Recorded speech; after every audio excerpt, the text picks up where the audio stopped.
Yan na, interviewin ta si Boss Renato sa kanya paglalako sin ice cream. Taga din ka, boss? Taga din ka? Taga Leyte. Leyte? Paano ka man nahingan ni sa kuan? Sa Northern Samar? Taga nga dit na asawa. Pero na imindad yan na. Okay. 48. Pero na nin anak sa imo asawa? Upat. Bali, pero may college ka na? Yaon. Yaon gihapon. So may ni nagbubulig sa imo pag ice cream, Oo. pag linibot. So din ka nga lugar na pakadto. Paglibot mo, Dragon, San Juan. San Juan, Bugco, Ruas. tapos Ruas. Ruas. Ani mo income kada adlaw? Tama-tama lang liwat. Ani mo paggasto kung magpalit sa sugad sini pera man?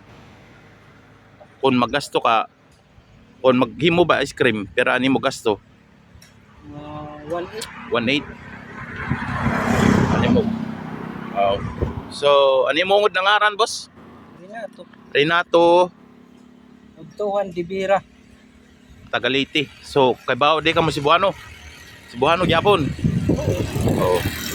Din sa Leyte. Mayor ka. Mayor ka. Mayor ka. Pila nakakatuig dire?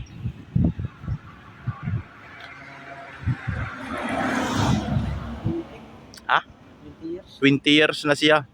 Nagnilibot-libot inti di sa kuan. Gin-vlog ini ni BYX na nagkagrupo ko sa NSMB. In-vlog ini niya pero parang na-picture rin, napitikan hindi sa may San Juan. Tapos ang daming shares. Ngayon in-interview natin para ma-encourage din yung mga tao na kahit anong hirap ng buhay, laban lang, no? Oo.